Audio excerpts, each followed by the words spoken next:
बिस्मिल्लाहिर्रहमानिर्रहीम। अस्सलामुअलैकुम। आप देख रहे हैं न्यूज़ वन और मैं हूं आपके साथ अनम जुल्फ़िकार। हेडलाइंस आपने जानी। बुलेटिन का आगाज मुल्की सियासत में बौछार लाने वाले साबिक चीफ जज गिलगित बल्तिस्तान राना शमीम के इंकिशाफात पर लिए गए अज़ खुद नोटिस की समाअत से करेंगे। साबिक जज राना शमीम और सहाफ़ी शवाहिद पेश करें। साबिक chief justice of Pakistan Saqib Nisar के खिलाफ तौहीन अदालत की कार्रवाई से गुरेज नहीं करूंगा। राना शमीम के बयान हल्फी पर इस्लामाबाद हाई कोर्ट में अज़ खुद नोटिस की समाअत के दौरान चीफ जस्टिस अतहर मिनुल्लाह का बड़ा ऐलान। कहा, राना शमीम का बयान हल्फी गलत बयानी पर मबनी है। सहाफ़ी और राना शमीम को शवाहिद पेश करने होंगे। अदालत ने खबर शाये करने वाले तमाम फरीकों को तौहीन अदालत का नोटिस जारी कर दिया।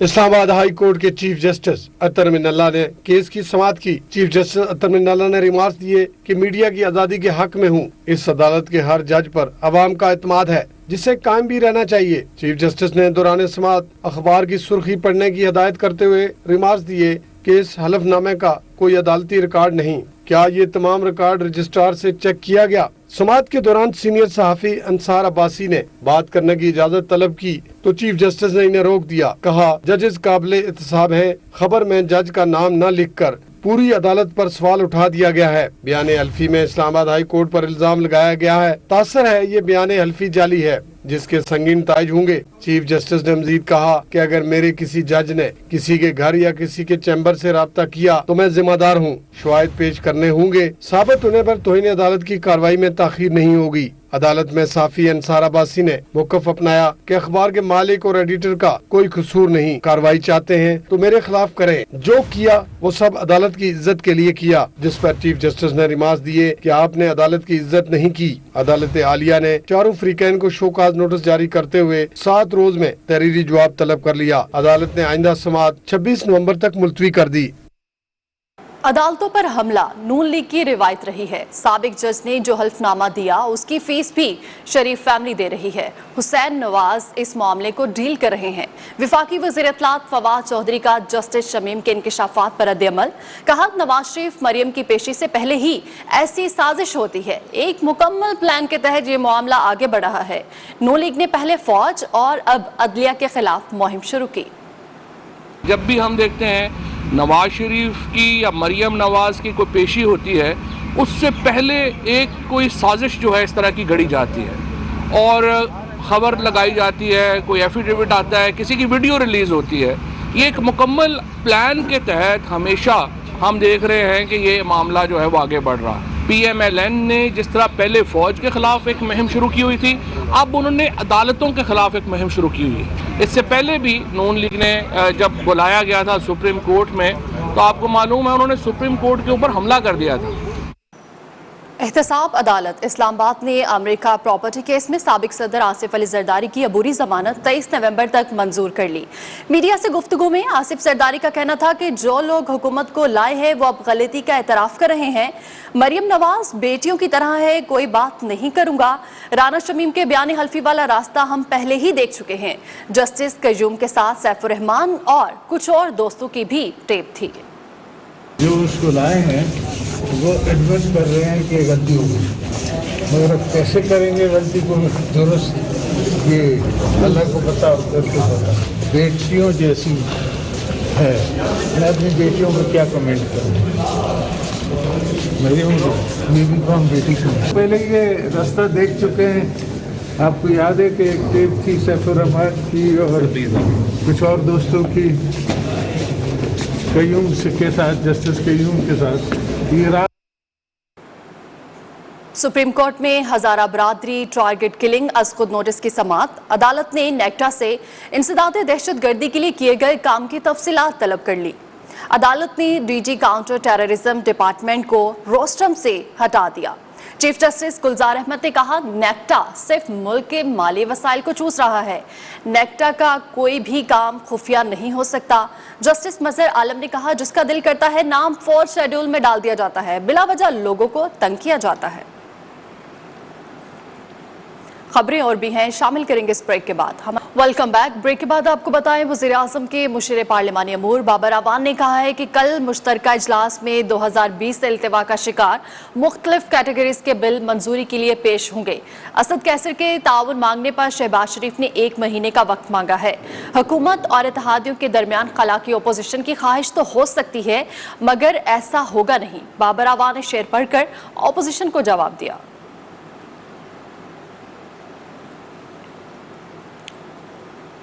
तो दूसरी जानिब मुत्तहिदा अपोजिशन ने पार्लियामेंट के मुश्तरका इजलास की हिकमत अमली तय करने के लिए सर जोड़ लिए हैं।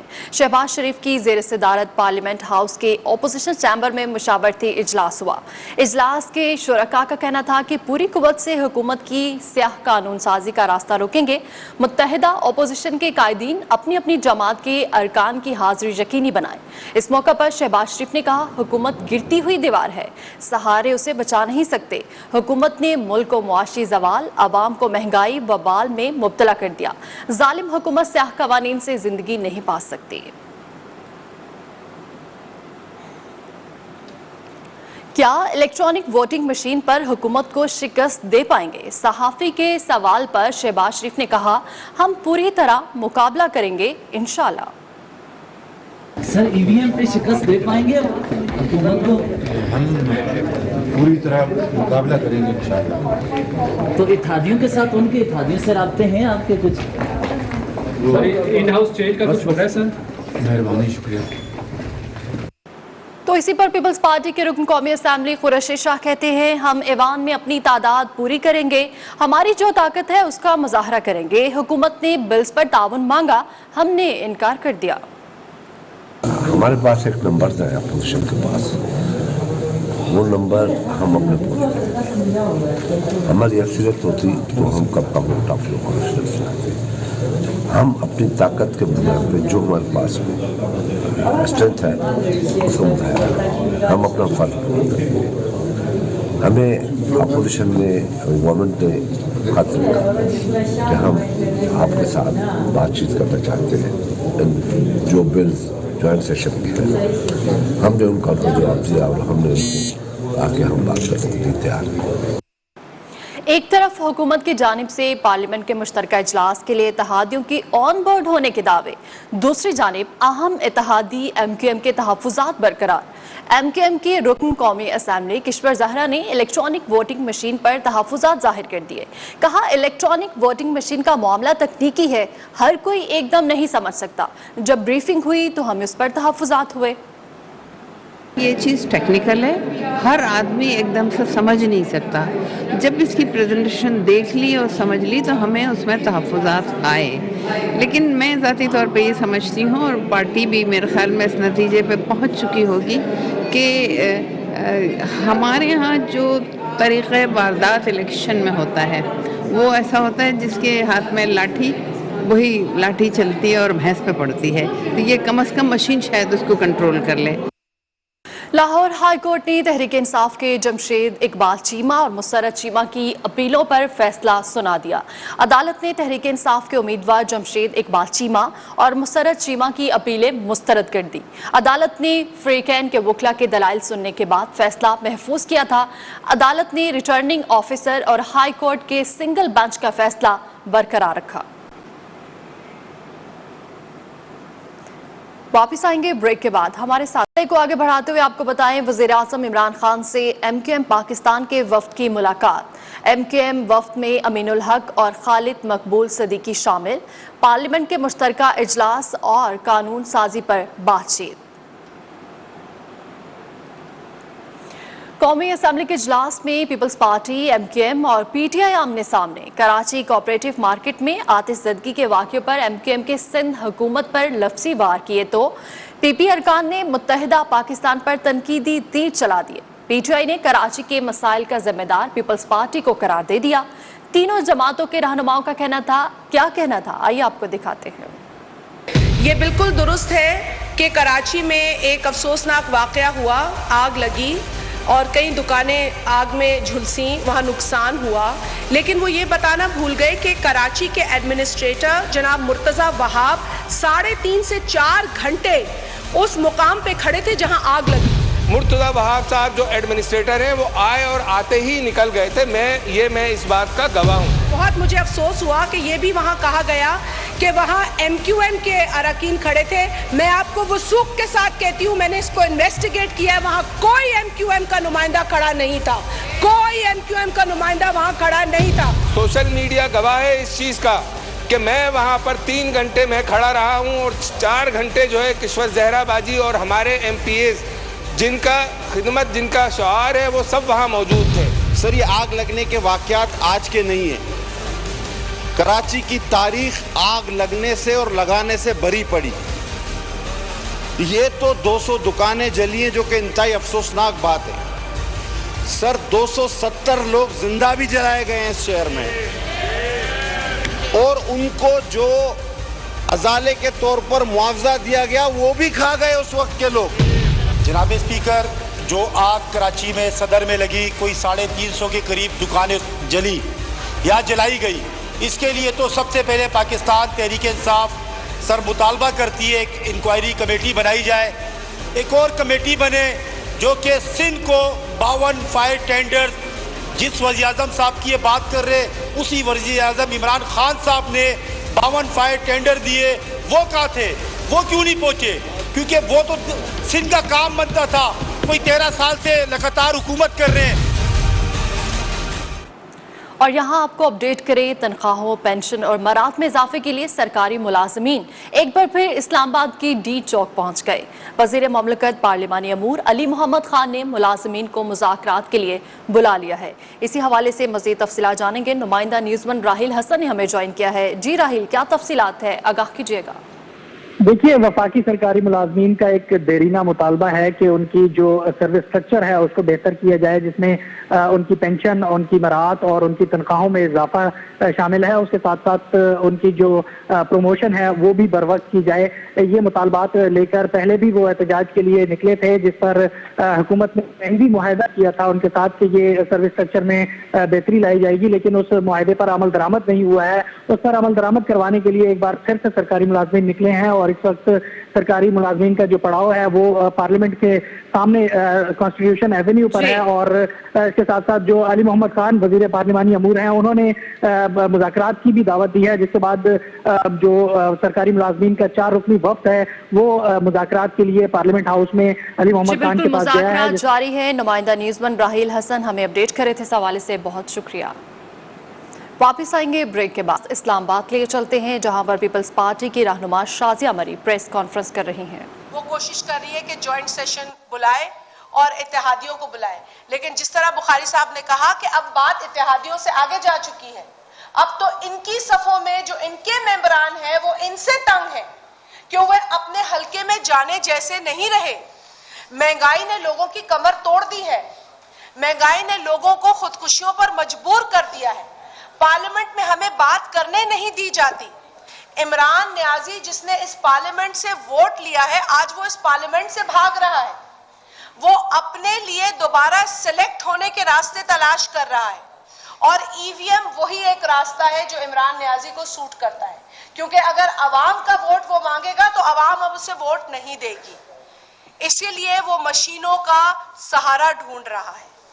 आप लोगों से ये गुजारिश है कि आप ना घबराएं असद उमर की धमकियों से, आप ना घबराएं, आप सच लिखें, आप सच रिपोर्ट करें, क्योंकि ये बात हकीकत है कि इमरान नियाजी की पॉलिसीज काबिल तनकीद है।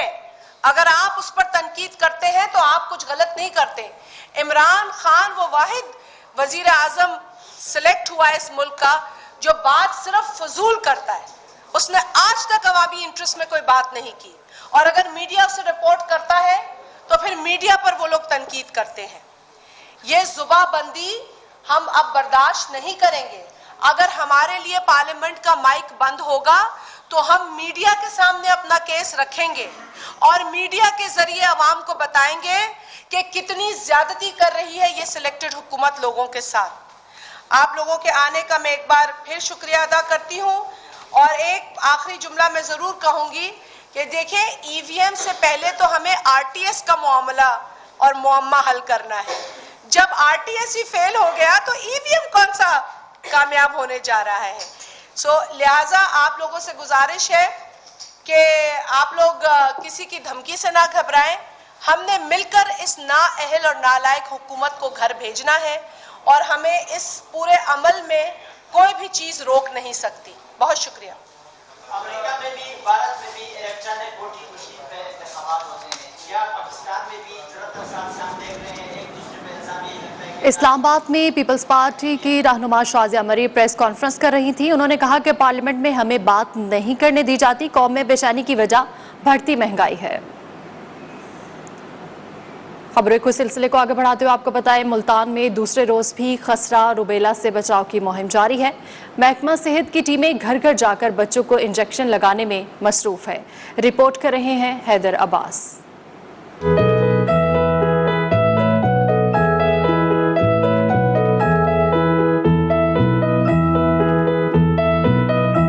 औलिया के शहर मुल्तान में भी इंसदाद खसरा रुबेला मुहिम जारी। महकमा सेहत की टीमें बच्चों को इंजेक्शन लगाने में मसरूफ। मुहिम के पहले रोज जनूबी पंजाब के 11 इजला में 13,38,351 बच्चों को टीके लगाए गए। खवातीन भी सेंटर्स पर बच्चों की वैक्सीनेशन करवा रही हैं। खवातीन का कहना था कि इस बीमारी से बचाव के लिए बच्चों को हिफाजती टीके लगवा रहे हैं। यहाँ पर टीम आई हुई है महकमा सेहत की तरफ से हमारे बच्चों को इंजेक्शन लगवाने, खसरा और बेला से बचाव के लिए। हमें अपने बच्चों को लगवाने चाहिए इंजेक्शन, ताकि उनका मुस्तकबिल सेव हो सके और वो हर बीमारी से बचा सके। महकमा सेहत की टीम का कहना था वालिदैन मर्ज से बचाव के लिए बच्चों को टीके लगवाएं। हमारी ये जो कैंपेन है ये 15 नवंबर से 27 नवंबर तक है। ये हमारे इसमें तकरीबन 9 माह से लेके 15 साल तक के जितने भी बच्चे हैं उनको मीज़ल और रुबेला की ये जो है इसमें इंजेक्शन लग रहे हैं। और मेरी तमाम वालिदैन से रिक्वेस्ट है कि अपने बच्चों को ये जो रुबेला और मीज़ल की कैंपेन है इसमें जो है हमारे लोग जो हैं डोर टू डोर काम कर रहे हैं, किट स्टेशंस बनाए हुए हैं, वहाँ पे आकर अपने बच्चों को इंजेक्शन जरूर लगवाएं और अपने बच्चों को महफूज करें। खसरा रुबेला से बचाव की मुहिम 27 नवंबर तक जारी रहेगी। कैमरामैन जाहिद रेहान के साथ हैदर अब्बास, न्यूज़ 1 मुल्तान। सिंध में गुज़श्ता 24 घंटों में डेंगू के 40 केस रिपोर्ट हुए। सिर्फ कराची से 40 केसेस सामने आए हैं, जबकि सिंध भर में रवां साल डेंगू से जाबाहक अफराद की तादाद 19 हो गई। इसी हवाले से मज़ीद जानेंगे नुमाइंदा न्यूज़ 1 यासिर सलीम से, जो इस वक्त जिना अस्पताल में मौजूद है। यासिर सलीम, तफसीलात से आगाह कीजिएगा। आज बिल्कुल कराची में कोरोना केसेस में तो कमी आ गई है, लेकिन डेंगू के केसेस जो हैं वो मुसलसल बढ़ते जा रहे हैं। गुज़श्ता 24 घंटे के अंदर सिंध भर की अगर बात की जाए तो सिंध में तकरीबन 46 केसेस जो है वो डेंगू के रिपोर्ट हुए हैं और कराची में 40 केसेस जो है वो रिपोर्ट हो चुके हैं। महकमा सेहत सिंध के मुताबिक कराची में जो है वो डेंगू के जो केसेस हैं वो तकरीबन एक हफ्ते से एक दिन में 40 से 45 केसेस जो हैं वो रिपोर्ट हो रहे हैं, जो कि एक ख़तरनाक अलामत है। हम आपको बता चलें कि रवा साल डेंगू से अब तक पूरे सिंध के अंदर 19 हलाकतें जो हैं वो हो चुकी हैं और महकमा सेहत के माहिरीन और तिबी माहिरीन का यही कहना है कि ये जो मौसम है यानी नवंबर और दिसंबर सर्दी के महीने में जो है वो वैसे ही लोग बीमार होते हैं, क्योंकि आँख, नाक, कान और गले की बीमारियाँ होती हैं, उसके बाद बुखार भी होता है, बीमारियाँ फैलती हैं। यासिर सलीम हमें अपडेट कर रहे थे, बहुत शुक्रिया। और अभी आपको कराची से खबर दें, जहां कोरोना केसेस की शरह में कमी के बाद सिंध हुकूमत की जानिब से पाबंदियों में मजीद नरमी कर दी गई है, जबकि महकमा दाखिला सिंध ने कोरोना SOPs पर नया हुक्मनामा भी जारी कर दिया है। अब कराची में 1000 अफराद की शादी, ब्याह और दिगर तकारीब की इजाज़त होगी। इसी हवाले से मजीद तफसीलात जानेंगे। हमें ज्वाइन किया है नुमाइंदा न्यूज़ 1 अब्दुल हफीज़ बलोच ने। अब्दुल हफीज़, महकमा दाखिला सिंध ने कोरोना SOPs पर नया हुक्मनामा जारी कर दिया, इस हुक्मनामे के हवाले से हमारे नाज़रीन को आगाह कीजिएगा। जी देखिए, कोरोना वायरस के केसेस में नुमाया कमी होने के बाद सिंध हुकूमत ने जो आयद पाबंदियां उसमें मजीद नरमी करते हुए महकमा दाखिला सिंध ने नया SOPs का हुक्मनामा जारी कर दिया है, जिसके मुताबिक कराची में 1000 अफराद की शादी, ब्याह और दीगर तकारीब में शिरकत की इजाज़त होगी और ट्रेनों में 80% मुसाफिरों की गुंजाइश के साथ सफर करने की भी इजाज़त होगी। इसी तरह होटल्स, रेस्टोरेंट्स में रात 12 बजे तक डाइनिंग की इजाज़त होगी और हफ्ते के 7 रोज रात 10 बजे तक कारोबार करने की भी इजाज़त होगी। ठीक है अब्दुल हफीज़ बलोच, बहुत शुक्रिया, आप हमें अपडेट कर रहे थे। वज़ीर सेहत पंजाब डॉक्टर यास्मीन राशिद का इंसदाद कोरोना वैक्सीन मुहिम में हिस्सा लेने वाले हेल्थ वर्कर्स को शानदार अल्फाज में खैराज तहसीन। वीडियो पैगाम में कहा, हेल्थ वर्कर्स इस तरह मेहनत से मुहिम चलाते हैं तो वो वक्त दूर नहीं जब पाकिस्तान से कोरोना का मुकम्मल खात्मा हो जाएगा। बिस्मिल्लाहिर्रहमानिर्रहीम। मैं जितने हेल्थ केयर वर्कर्स हैं जिन्होंने हमारी वैक्सीनेशन की मुहिम रेड कोविड के ख़िलाफ़ उन्होंने जितनी मेहनत की, मैं आप सब की बहुत ज़्यादा शुक्रगुजार हूँ और आपको खराज तहसीन पेश करना चाहती हूँ कि इस छोटे से अरसे के अंदर आपने तकरीबन 1,40,00,000 लोगों को वैक्सीनेट किया। और मुझे उम्मीद है कि अगर आप इसी मेहनत से लगे रहे तो इंशाअल्लाह वो वक्त दूर नहीं है जब इस मूजी मर्ज से हमारी सबकी जान छूट जाएगी। मैं आखिर में दोबारा आप सबका शुक्रिया अदा करती हूँ और उम्मीद रखती हूँ कि इसी मेहनत से और इसी तरह दिल लगा के आप अगली मुहिम भी चलाएंगे। और यहाँ आपको बताएं, हरमैनुल शरीफैन इंतजामिया की स्पेशलिस्ट टीम ने खाना काबा की छत की सफाई का काम 20 मिनट में मुकम्मल कर लिया। खाना काबा की छत की सफाई का निज़ामुल औकात मुकर्रर है, जबकि सऊदी टेक्निकल स्पेशलिस्ट टीम ये काम मुकर्रर रिकॉर्ड वक्त में अंजाम देती है। टीम ने खाना काबा की छत की सफाई में जदीद टेक्नोलॉजी का इस्तेमाल किया। खाना काबा की छत की सफाई कई मराहल में की जाती है। शुरुआत छत पर गर्दो गुबार की सफाई से की जाती है। दूसरे मरहले में पूरी छत गिलाफ काबा के और दीवार साफ की जाती है, जबकि खाना काबा की छत का दरवाज़ा बाहर से साफ किया जाता है। सफाई और पानी को खुश्क करने के सिलसिले में जदीद मशीनें इस्तेमाल होती हैं। इसी के साथ ही न्यूज़ स्टूडियो से फिल वक्त इतना ही। मज़ीद खबरों और अपडेट्स के लिए विजिट कीजिए हमारी वेबसाइट news1.tv और देखते रहिए न्यूज़।